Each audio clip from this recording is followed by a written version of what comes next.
তো ৰাইজসকল সকলোকে মোৰ ফালৰ পৰা নমস্কাৰ জনাইছো আৰু এই ভিডিঅ'টো বনোৱা হৈছে অসমৰ মুখ্যমন্ত্ৰী হেমন্ত বিশ্ব শৰ্মালৈ। আপোনালোকে সকলোৱে অসমৰ মুখ্যমন্ত্ৰীলৈ এই ভিডিঅ'টো শ্বেয়াৰ কৰি দিব। মই বহুতকেইটা ভিডিঅ' চাইছো, আমাৰ অসমৰ কাজিৰঙাখনত লৈ বহুত হাংগামা হৈ আছে। নকলেও নোৱাৰে ফটা মুখ, যিহেতু বহুতকেইটা ভিডিঅ' চাই আছো, ধৈৰ্য সীমা পাৰ হৈ গৈছে। মানে যিহেতু চিধা চিধিকে কৈছো, টাইমত ময়ো বিজেপি চৰকাৰখনক বহুত ছাপোৰ্ট কৰি আহিছো। আজি এই মুখখনে মানে নোৱাৰিলো আৰু থাকিবলৈকে।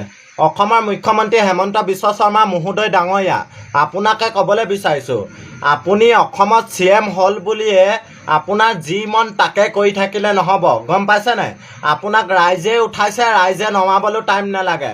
আপুনি এইটো কথা নাভাবিব যে মোক এবাৰ বিজেপিত জিকাই দিলে মই 5 বছৰলৈ কোনো উলিয়াব নোৱাৰে। আপোনাক এতিয়াও ৰাইজে নমাই দিব পাৰে। আপুনি যে কৈছে কাজিৰঙা নেশ্যনেল পাৰ্কখনত 10 কিলোমিটাৰ পৰা অঁতৰাই 1 কিলোমিটাৰ ভিতৰত থ'ম বুলি, আপোনাৰ যি মন তাকে কৰি থাকিলে নহ'ব নহয়। আপুনি দীঘলী পুখুৰী গোটেই ৰাস্তা কিনাৰে কিনাৰে গছবিলাক ডাঙৰ ডাঙৰ কাটিলে, সেইবিলাক ৰাইজে মানি ল'লে। আপুনি কি কৈছে এতিয়া? কাজিৰঙাখন গোটেইখন অঁতৰাই পিনি 1 কিলোমিটাৰ থৈ পিনি ডাঙৰ এখন 5 ষ্টাৰ বহোৱা হ'ব কৈছে। আপোনাৰ কি মাটি অভাৱ আছে নেকি? আপোনাৰ দেখোন হাজাৰ হাজাৰ বিঘা চাহ বাগান আছে, ৰিজৰ্ট আছে, বহুত আছে।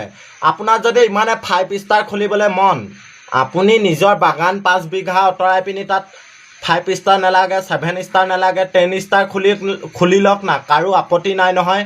আপুনি সিদ্ধান্ত কৰিবলৈ নালাগে, অসমৰ ৰাইজে সিদ্ধান্ত কৰিব যে কাজিৰঙা নেশ্যনেল পাৰ্কখন 10 কিলোমিটাৰ পৰা অঁতৰাই তাত 1 কিলোমিটাৰ থৈ 7 ষ্টাৰ খুলিব লাগে নে 5 ষ্টাৰ খুলিব লাগে।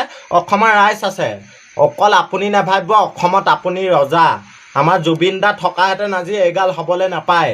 জুবিন দা নাই কাৰণে আপুনি ভাবিছে মই অসমৰ মুখ্যমন্ত্ৰী, এটা কথা ক'লে গোটেই অসমীয়া ৰাইজগাল তলকা মাৰি তললৈ নামি যাব।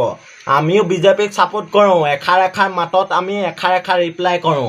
যিহেতু আমিও অসমৰ এটা ল'ৰা হয়, উঠি অহা প্ৰজন্মৰ ল'ৰা হয়, আমাৰো এষাৰ মতা মুখত সাহস আছে।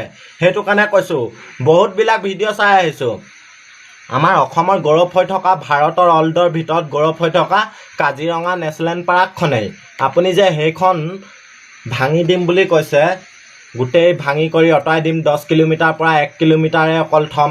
আপুনি এটা কথা ভাবি চাওক, আপোনাৰ যদি ইমানে অসমৰ ভিতৰত এখন 5 ষ্টাৰ ডাঙৰ হোটেল খোলা মন আছে, আপোনাৰ নামতোচোন বহুত ডাঙৰ ডাঙৰ বিঘাই বিঘাই হাজাৰ হাজাৰ বিঘা চাহ বাগান আছে। তাৰে পৰা আপুনি উঠাই পিনি 5 ষ্টাৰ 7 ষ্টাৰ খুলি থাকক না। আপুনি এটা কথা মানি লওকচোন, আপোনাৰ ঘৰটো এতিয়া আছে 10 কোঠালি, 10 কোঠালিৰ পৰা যদি 9 কোঠালি ভাঙি দিয়ে আপুনি সেই 1 কোঠালি ঘৰত থাকিব পাৰিব নেকি? সেইধৰণে এয়া কাজিৰঙা পাৰ্কখনৰো কথা হৈছে।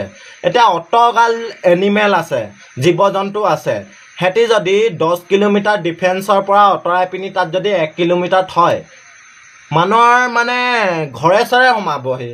আপোনালোকে ৰাইজসকল নিজে ভাবি চাওক, যোনখন নেকি আপোনালোকৰ চকুঠালি এটা ঘৰ, গোটেই পৰিয়ালটো আছে যেনিবা 7টা, তাৰে ভিতৰত যদি আপোনালোকৰ গোটেই ঘৰকেইটা ভাঙি দিয়ে, কোঠালিকেইটা, আপোনালোকে এটা কোঠালি বনাবনে, খাবনে, শুবনে, হাগিব বাৰু কওকচোন?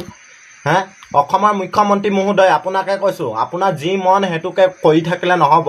আপুনি বহুতখিনি অসমখনলৈ উন্নত পথত অনাতকৈ অনিষ্ট কৰি গৈ আছে। আমি মাত মতা নাই, আমি উঠি অহা প্ৰজন্ম আপোনাৰ বিজেপি চৰকাৰকো বহুত ছাপোৰ্ট কৰি আহিছোঁ। আপুনি যি মন তাকে কৰি আহিলে নহ'ব, নিজৰ মৰ্জিত। ৰাইজৰো সিদ্ধান্ত আছে, আপোনাক ৰাইজে ভোট দি উঠাইছে। অকল আপুনি 5 ষ্টাৰ 7 ষ্টাৰ খুলিম ক'লে নহ'ব। অসমখন অত ডাঙৰ আছে, কি 5 ষ্টাৰ এখন খুলিবলৈ জেগা নাই? আপোনাৰ নিজৰ মাটি ৰিজৰ্ট এখন ভাঙি পিনি খুলি লওক না।